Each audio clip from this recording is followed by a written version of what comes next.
Great to be here. So let's talk about that brave new world. So the background of this talk is that I had a website. And after the great success of my previous website, which was Are Graded Encoding Schemes Broken Yet?, which everybody loved and nobody was cross with, I made a new one, SIS with hint assumptions broken yet, but I didn't call it that. I just called it SIS with hints. And so there's a bunch of assumptions that people are making that are kind of relate to the SIS assumption, but you hand out additional hints. And so I'm collecting these and trying to understand how hard are these problems. So my call to you in the audience is if you're a designer and you want to build some cool new lattice-based schemes, and instead of making up a new assumption, see if there isn't one out there already that you can reuse so we don't have a proliferation of assumptions. And if you're a crypt analyst, like, why don't you go ahead and break some of these? And then in the second part of this talk, the part I'm actually most excited about, I will dig a little bit deeper. And here's my teaser. All right. Okay. So to establish some notation, so what I mean by SIS, or we can call it module SIS here, like I'm writing module SIS throughout, and I'm talking about RQ, some ring of integers.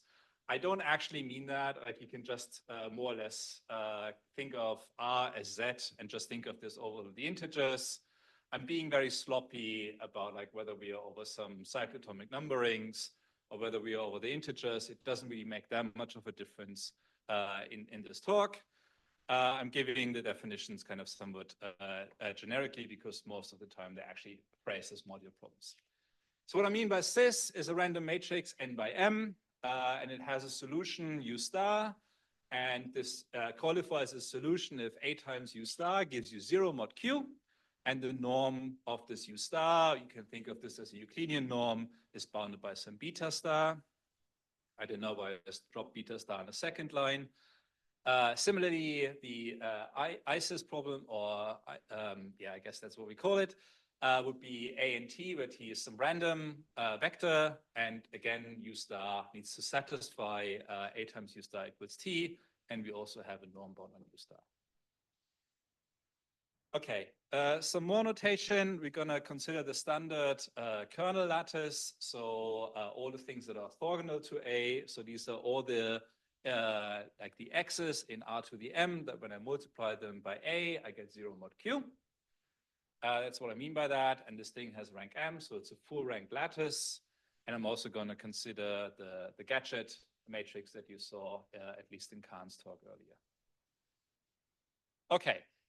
So SIS with hints. K-SIS is the original SIS with hints problem. So here it is. So we have some integer k, and now we're saying there's this km SIS problem, which again is given some matrix, which is some random matrix n by m. And then we get a bunch of vectors, k of them, that all satisfy, they're all pre-images of 0, right? A times ui gives me 0 mod q. And they're all small, so they're all norm bound by beta. And then the problem to this solution, so this computational problem that we claim to be hard, is you give me u star that is bounded by some beta star, is also a pre-image of 0, but it's not in the k span of the previous vectors, right? Where k could be q if your R is set, right? So I give you a bunch of pre-image of 0, and you have to give me one that isn't just a linear combination of them. Right? And so that was introduced in 2011. And the version that I'm phrasing here kind of was defined 22, but the initial problem was over the integers. Martin? Yes. So these hints from your cases on the previous slide, can these be trivial or can these be 0? No, they like useful hints. Yeah, so these are like these hints kind of will be say for some Gaussian distribution. I guess you can define it in all generality, but the hardness of the problem was established for when these are from some Gaussian distribution. Right, thank you. Yes, please. What is the value of B star in beta star in comparison to beta? Like for now, it's like something. Something small, something big? So like beta, like all of them would be like roughly the same size, right? So like there's no, yeah, it's not, you know, like small that so that the problem is hard. It essentially, yeah, let me get to you why we think this is hard, and then I think it will reveal itself. So, as a rule of thumb, I hope I mentioned that. Like when I say things are in R instead of RQ, I mean short under some vague definition of short, and when I write in RQ, I mean like, you know, big in RQ.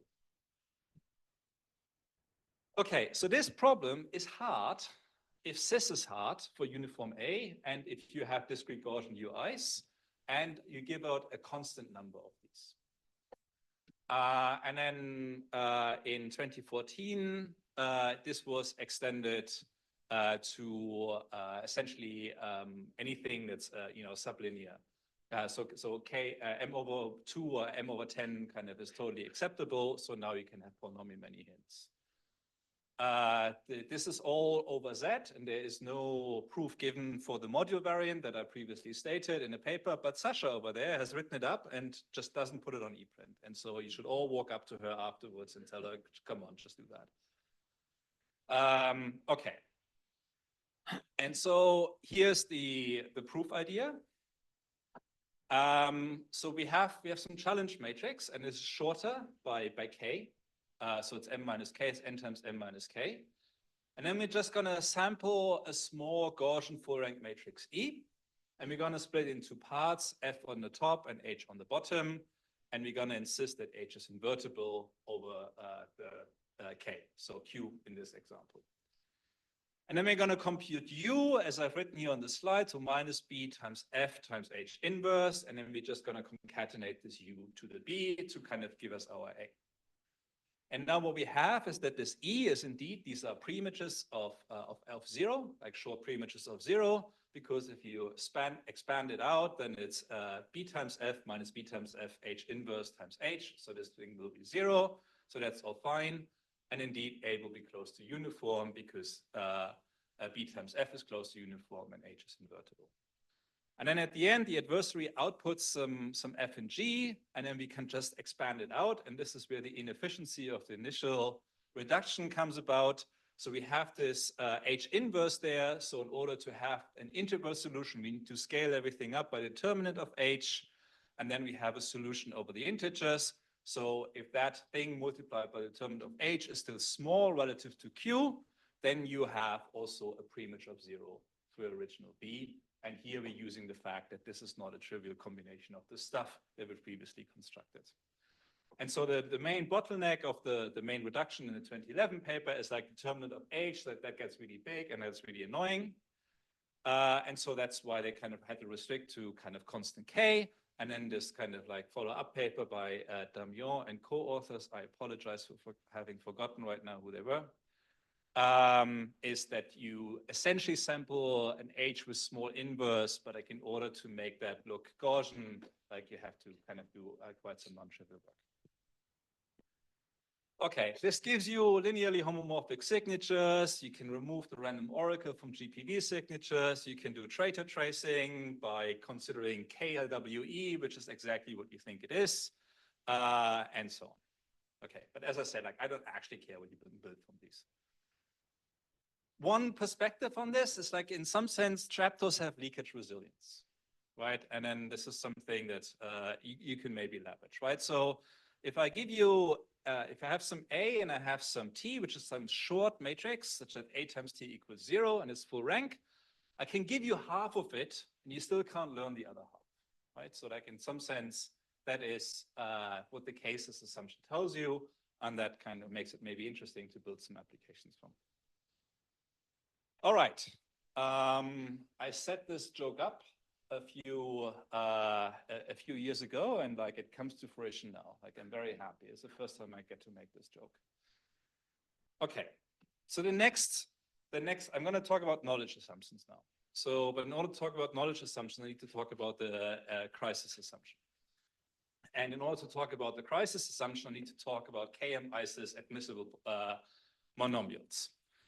So essentially, we're talking about Laurent monomials. So we have like some vector of x's, and then we have like exponents, integers, but they can be positive and negative, right? So these can be fractions of monomials of, the usual monomials, if you like. And we say, and we now have a set of these things, and we say they have like, there's k of them in the set. And then we say like, well, if all of these monomials have constant degree, if all the elements in the set are distinct, and if 0 isn't in it, then we say this is admissible, right? I'm just defining some set, and I'm saying this is admissible. And then there's the KM ISIS assumption. So let T be like a unit vector, so everything is over modules, right? So you can think of this just as like two components, but one and then a bunch of zeros. And then I have the set G. I'm going to sample a random matrix, n by m. I'm going to sample a random point of invertible elements. I'm going to use this to evaluate my monomials. And now I'm going to give you A and this point B, and I'm going to give you this T, and I'm going to and a bunch of UG, which are some pre-images. And so the pre-images are A times UG equals T, this vector that I defined, which is this unit vector essentially, and then one of these monomials evaluated at the point B. So all of these monomials are evaluated at the same point B, and then I'm going to hand out pre-images of that. Right? So there's a bunch of them. You can choose your set G however you like, of K whatever you like, and I'm going to hand out these pre-images.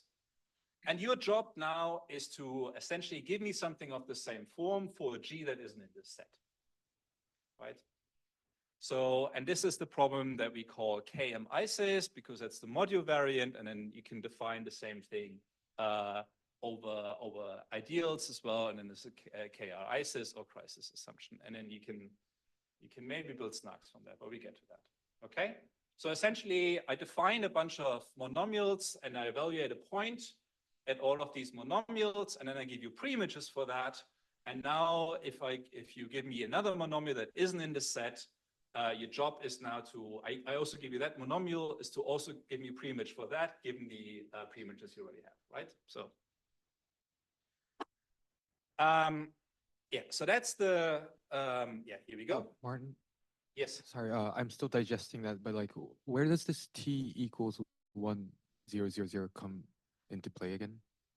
So think of this, like this is inspired by pairing-based constructions. Think of the top component is where the magic happens, and the bottom component to enforce that you're honest because things have to be 0 there.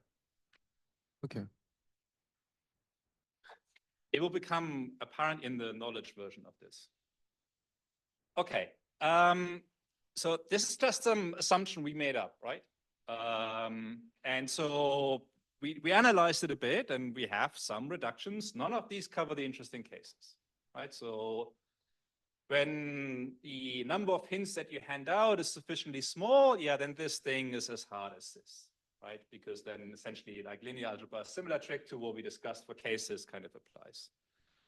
Then the module version is indeed kind of like hardness grows as you increase. It's a generalization, so that's fine. Then you can scale your sets of monomials by non-zero monomials, so it doesn't change. So you're using the homomorphic structure, so that also doesn't change much. And then, so you can normalize for the target to be 1. So you're just looking for a short pre-image, like A times U star is just something small, right? So you can generalize it to that. You don't need a G star. And then this G pre-image 1 thing is at least as hard as just outputting a pre-image of 0. So also saying like, look, the non-homogeneous variants, they're no easier than the homogeneous variants, right? And then we looked at it and like, oh, you can run a SIS attack on this, of course. You can try to do something on the images and so on, right? So that's the cryptanalysis that exists for this problem to date in the original paper. But the reason why I'm talking about this assumption here is because we also defined the knowledge crisis assumption. And so the assumption states that for any element C times T that inverse you can produce together with a short pre-image, it has essentially produced a small linear combination of the pre-images we already gave it. So if you output, like I give you all these hints, right? And now if you output C times T and UC, so that this equation holds. C times T equals A times UC. then if I have access to the randomness that you used, I can extract some short linear combination of the stuff that I've already given you. So it's saying if I give you a bunch of short preimages, the only way to come up with a new short preimage is by doing linear combinations of them, or like whatever, yeah, like linear combinations of them. Right? That's this knowledge assumption. And of course, this makes no sense if T is just like 1 instead of 1, 0, because you're essentially using the second component as the check vector, right? You need to get a 0 there in order to kind of make this to make sense. So that is, in a way, you can think of this as a check equation. And let me just kind of quote myself here. And what we said is like, and this is published, the reviewers accepted this. However, in order to be able to pun about crises of knowledge, we also define a ring version of the knowledge assumption. In the ring setting, we consider proper ideals rather than submodules. So clearly we were full of it, right? We were very sure of our assumption. And what happened next was instant karma. This thing is totally insecure. So one problem with this knowledge assumption business is we're saying the formal definition is there exists an extractor, right? Given access to the randomness, like if you can compute this thing, then there exists an extractor. And how do I prove that no extractor exists, right? So like that is harder than to say like, oh, look, I've done this computation. But turns out, like, so that's why we have to say it's morally false, but like for all intents and purposes, this assumption is just wrong. And the key insight in the attack is that bye-bye rounding does exist. And so the idea is essentially what you have is you split your matrix into two parts, A0 and A1. You have some preimages of either C or 0. And in particular, if you just ignore the top part, you have a preimage of 0 in the bottom part. And that gives you a trapdoor for the bottom part. And at this point, I can produce, because I don't care what's in the top part, I only care that the bottom part is 0, but I just got a trapdoor for the bottom part. So the whole thing is just trivially easy, right? So the crisis assumption, we don't have any progress in cryptanalysis.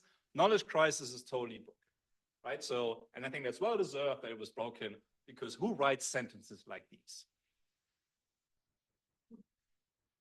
Okay, I guess the good news for us is that all of the knowledge assumptions seem to be broken.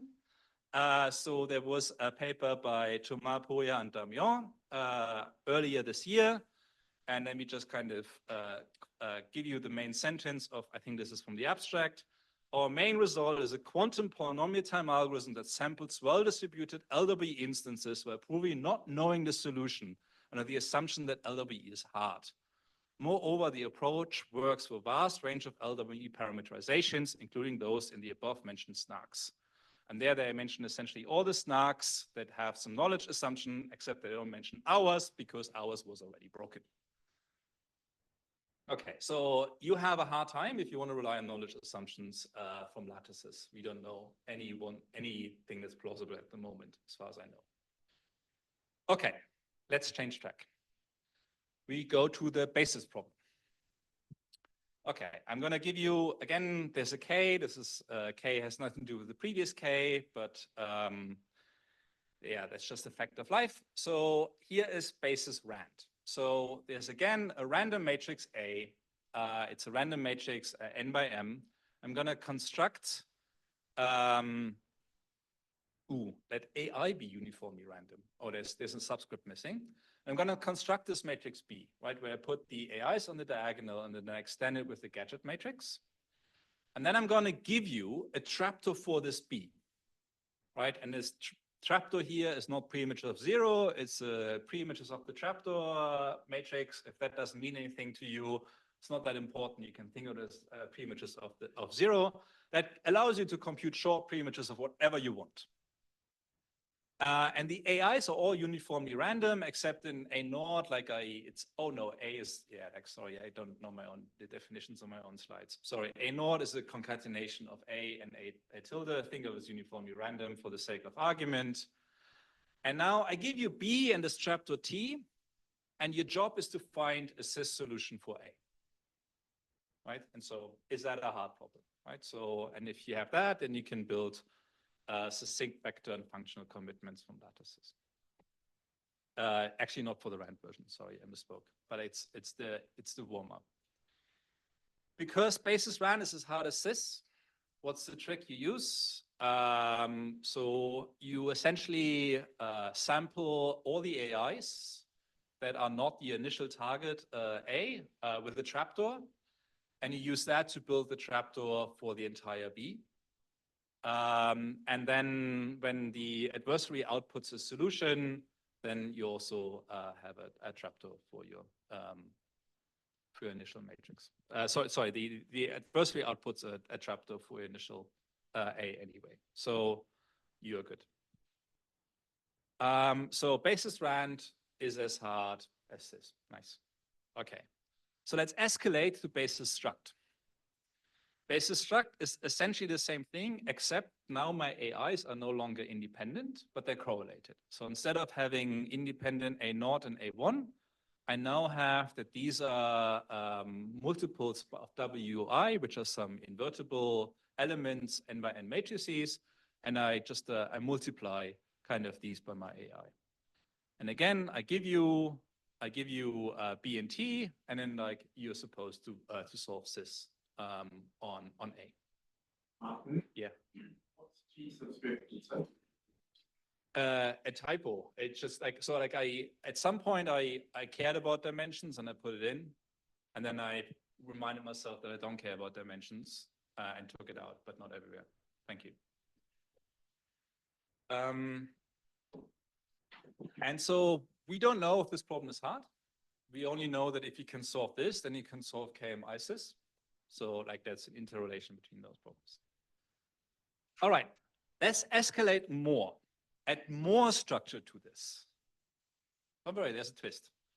Again, same A, and now instead of having these WIs, which are these kind of random matrices, I'm gonna pick ring elements W there, so indicated by the lowercase and not bold, and I'm going to take powers of them. And then I'm going to construct the same thing. I'm going to ask the same thing of you again, W. Right? So I give you A, B, W, and T, and then again you have to solve this. Right? So that's a problem defined by Khan, Giacomo, and Hossein. And so the weird thing is, this is a more structured version than basis struct, but this is as hard as MSIS.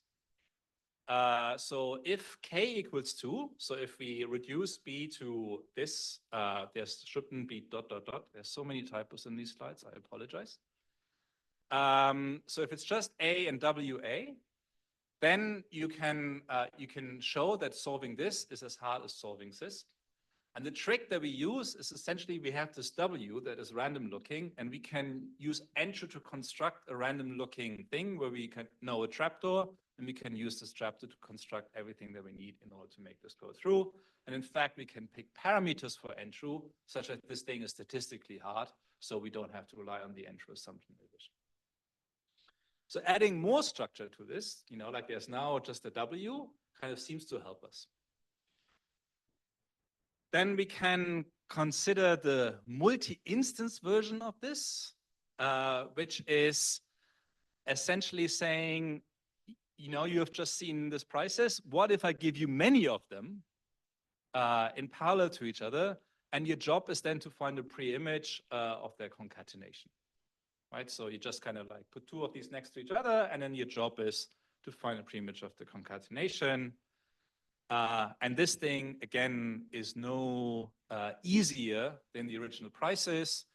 And so if K is 2, then this thing is as hard as MSIS. And the trick is essentially constructing some U and V that give you the identity, and then you inject it between your trapdoor and your matrix, right? So I have some A0, and I want to re-randomize it to AI. So I'm going to multiply it by some short U, and I have some T, which is I want to re-randomize it as some TI. So I multiply it by some short V. And then what I have is like, you know, when you multiply them together, I still get the same result because U times V gives me the identity. And how do you build these? Well, you can just put ones on the diagonal and some random short elements kind of above or below the diagonal. And if you multiply this u and v as defined here out, then you're good. Like you will see that this is indeed the identity. And here we don't have to care too much about the distribution of short stuff, which is usually a difficulty here because we have a trapdoor. We can use that to sample from some nice Gaussian distribution. Okay, this can do some polynomial commitment schemes, kind of like, so this is, I guess it's, yeah, Kahn's talk was about polynomial commitment schemes, but like you don't need kind of this assumption. Okay. Let's talk about the one more ISIS problem. Okay, again, we're setting up, I think this is getting to the you know, we're building up to kind of like my teaser. So again, we have some random matrix n by m. Now let's just consider over ZQ. And the adversary can ask a syndom query. So it presses a button and out comes a random t, right? Which is an n-dimensional vector. And the adversary can also ask pre-image queries. It can submit any vector it wants. And it will get a short pre-image out, right? It will be sampled from some appropriate Gaussian distribution such that A times U prime equals T prime, which is the T prime that the adversary picked. We're gonna make a note of every time we press this button, right? And so if you press it K times, then we kind of, you know, remember that you press it K times. And at the end, the job of the adversary is to output one more pair, pair, UI and TI.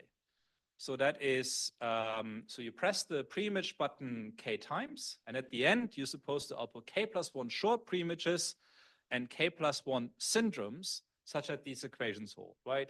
UI is a pre-image of TI, and the UIs are short, and the TIs was something that you queried in the syndrome query before, right? And that was in a 2022 paper by Shweta, Eleta, Damian, and Anshu. Okay, so like you can ask, and then the key point here is like the apparently ludicrous thing in this hardness problem is like you can ask for any vector, you can ask for pre-images. And so the paper doesn't give a reduction, it does some cryptanalysis. It boils down to essentially a combinatorial and the lattice attack. I'm going to sketch out the lattice attack. For those of you familiar with lattices, it is exactly the attack you think it is. And the key ingredient why this doesn't work, like why these attacks don't work, is that we insist that beta star mustn't be much longer than square root m times sigma, where sigma is the width of the Gaussian and m is the dimension of the lattice. So the job of the adversary is to output a very short additional pre-image, right? So this beta star is the condition on the UI stars. And so the lattice attack is like, well, I can ask for pre-images. So how about I create some pre-images of 0, make myself a trapdoor, and then use this trapdoor to solve, right? So like that's the most, you know, like, yeah, like I have this power. But then this trapdoor, now like every element in this trapdoor has norm roughly square root m times sigma, right? And so now using this trapdoor to output, is it easy now to output a short vector that is roughly of the same size of an arbitrary pre-image, of an arbitrary image? So the key computational challenge in some sense is I give you a short basis of the kernel lattice of A. Can you improve it? An easy problem? Is that a hard problem? Don't know. Seems hard, according to CCS paper. Okay, well, can you build blind signatures? But I think you don't need this assumption anymore to build blind signatures because there's been some other works, but I don't know if the assumption has been used elsewhere since. I still like it. All right. Okay. Last part kind of this talk.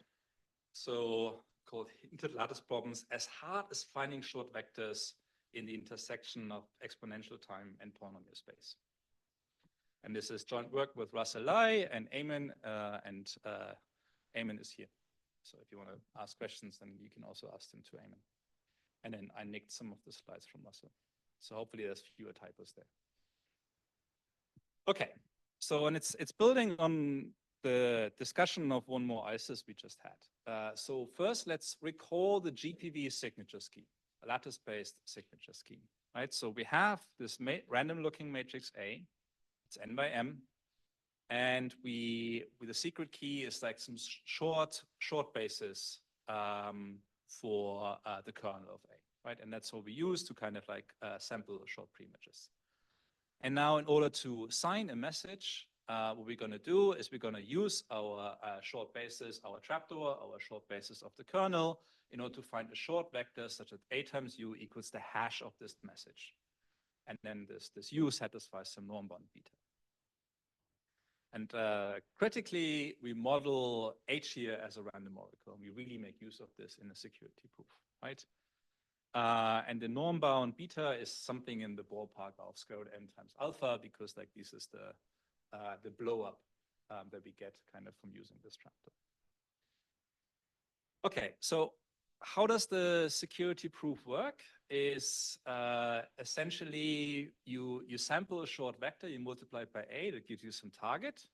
And then we're going to program the random oracle so that when the adversary asks for will output a forgery, then we will actually output the same point, and then it outputs a short preimage of the same point.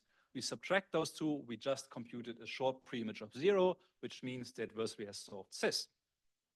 Right, so signing, and a corollary of this is, if I sign the same message twice, then I have solved SIS. That is, I give away a short vector in the kernel of A. And so if I do this many times, then the adversary can get a trapdoor for my matrix A. So that is the security proof, but it's also a side channel attack, right? So if I somehow screw with you, you sign the same message twice, but with different randomness, now I could maybe get like a trapdoor out, and now maybe I can sign. And so like there are strongly worded warnings against doing any of that, right? And so people are almost yelling, do not ever do this, right? And then so the question is, does this really help, right? And then so by the crypt analysis in the one more ISIS paper, it doesn't seem like it. Because the preimages that I get out, they're of the same size as the signatures. And the demand against the signature that is again of the same size. But I have a trapdoor that is of essentially the same size as the signatures I need to output. How hard is this problem? All right, this is the last kind of like weird K something something SIS kind of thing I'm introducing in this talk. The KH ISIS problem. Okay, we have a bunch of parameters and we have some function that generates some hints. And what it does is, again, A is some random matrix, and then we have some algorithm that outputs some elements of the kernel of A, and these will be short, right, by some factor. In particular, we kind of like have this factor R here, which is polylogarithmic. And then you can think of R as constant. I think that's the easiest, kind of most straightforward thing to think about. And so now what your job is, like I give you an A, I give you a random Y, and I give you these hints, these preimages, right, which can be like a full trapdoor. And your job is to find a short preimage of Y, and with the condition that this is bounded by beta, right? Where beta is only a factor R larger than essentially the size of the things that are in my hints, right? Your trapdoor. So this is trying to encode this thing of like, okay, I have a trapdoor of some norm, and my job is now to output something that is essentially of the same size. And then you can define the same problem with Y equals 0, right? And then that is, of course, a completely nonsense problem because you can just output one of the hints again. That is a valid solution. But we're going to characterize adversaries that solve this problem to make some progress. Okay, so that seems like a ludicrous problem to consider. Let me try to convince you that this is indeed hard. And in order to do that, we need to define a bit more kind of notation. So we consider lambda I, which is the radius of the smallest ball containing I linearly independent lattice vectors. And then we consider the problem of SIVP gamma, which is to find M linearly independent lattice vectors of norm at most gamma times lambda M times lambda, so of lambda. So that means it's like find M linearly independent lattice vectors that at most gamma larger than the smallest ball containing M such vectors. And then, yeah, we will kind of think of everything in complexity of M. How would you go about solving this problem, right? So like I just defined like some random force from the sky, SIVP, hard lattice problem. And in the literature, we essentially know of two families of attacking this problem. They are enumeration type algorithms. So what they do is they essentially kind of draw a ball of size beta and then enumerate all vectors in this ball and then output the shortest that they find. And then they are sieving type algorithms where they essentially build an exponentially large list of lattice vectors, look at all combinations, see if any difference kind of produces something shorter. You add that to the list and you keep on going until this list contains a shortest vector. If you look at now the space and time complexity of these algorithms, then enumeration has complexity m to the m essentially, but polynomial memory, right? It's an exhaustive search more or less, but the search space is m to the m.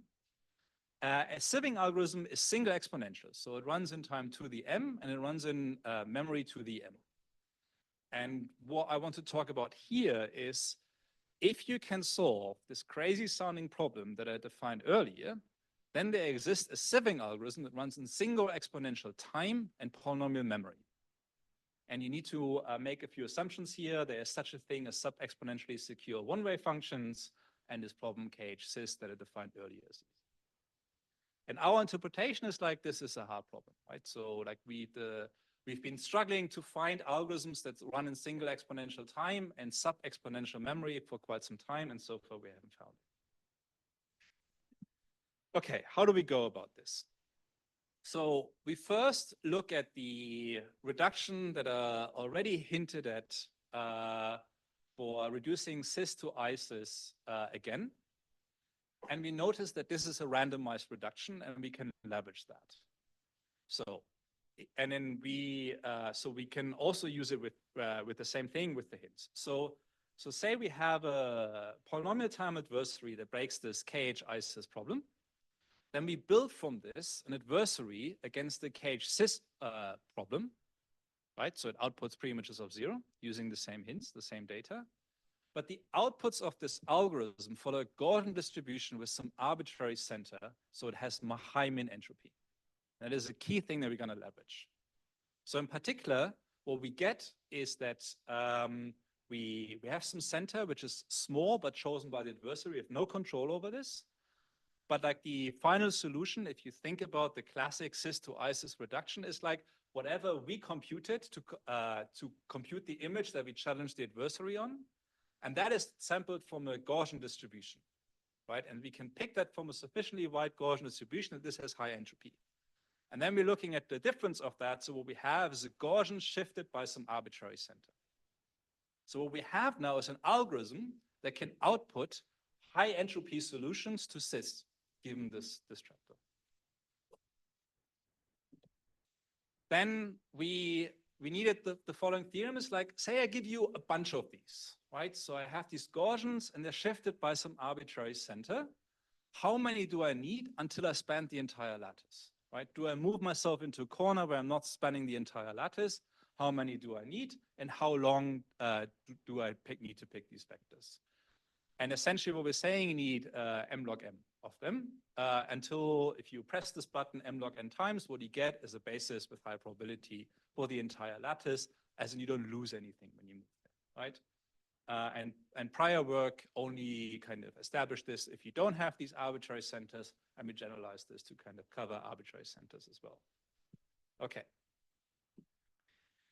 Then we needed to tidy up or approve another theorem, and that is if I have a bunch of points in a ball of radius beta, and I want to make progress defined by some factor r, right? So like I have all of these points in the ball, And then like how many points in this ball do I need until the difference there's a difference in there that gets me a norm reduction by a factor of R. Not just by some constant, by whatever target I have. How many points do I need? And we established that this is something that is related to m log R in the exponent. And then so prior analysis kind of did this for making some heuristic assumptions about things being uniformly distributed on the surface of a sphere. We do it actually in the ball, and then we also don't restrict to R being a constant, but we can tolerate logarithmic, R being logarithmic in M. Okay, so now what we have is an algorithm that can solve KH-SIS. So we give it a trapdoor, and then it can solve KH-SIS, and it has high entropy in its outputs. But it outputs things that are slightly larger, right, by some factor R, right? So then the hint basis that we give it by assumption.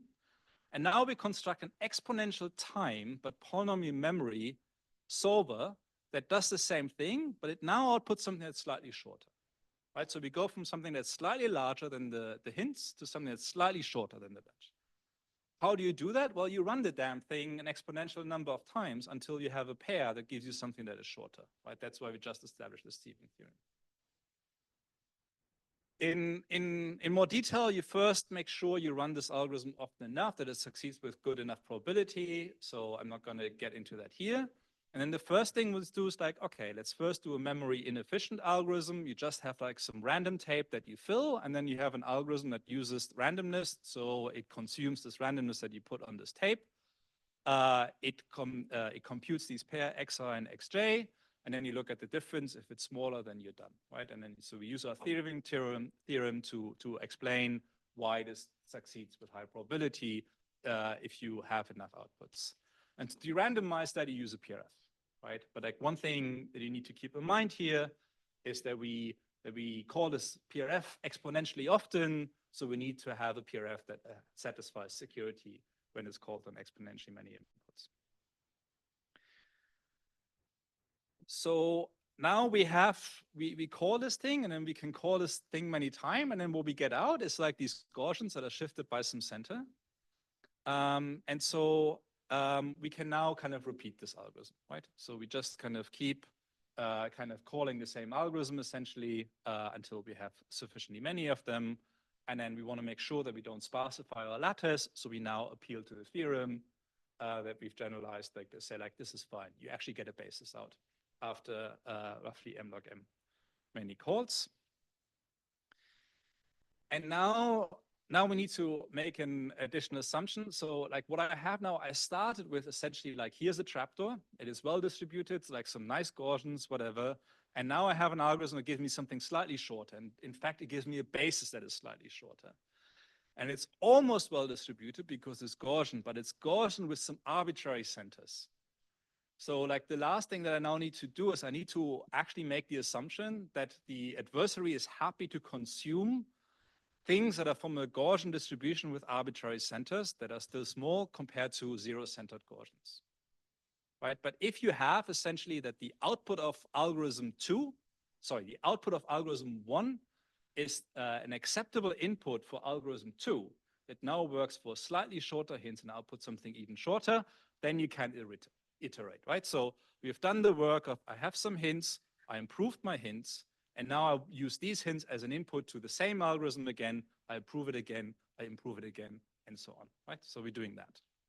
So we just kind of feed the algorithm to itself, and then after polynomial many steps, we have solved like some approximate SRVP, where the approximate is about entropy, like, you know, we need enough entropy in our Gaussians, and we need like big enough Gaussians so we can be sure that we still produce a basis.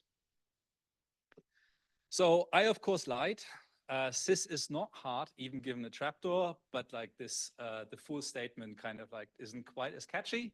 But here it is. That's all I wanted to say. Thank you very much.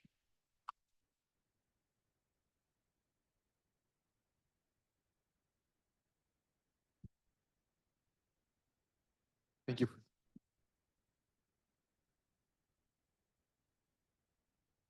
So you explored here how hints affect sieving type of algorithms. Have you also explored how they affect enumeration algorithms or combination of the two? I don't think we really explore how it affects sieving because we just know how to turn it into a sieving algorithm.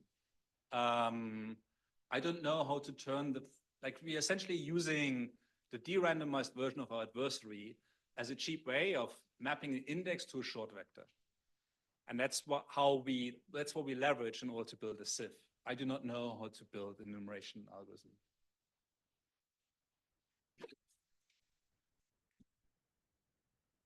Any other questions?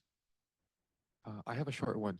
I know this talk was more about SIS, but what do you think about evasive LWEs?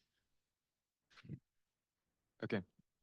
I find it too hard to think about LWE. And Thomas told me earlier he finds it hard the other way around. But yeah, I just don't know. So if we don't have any other questions, then let's thank Martin again.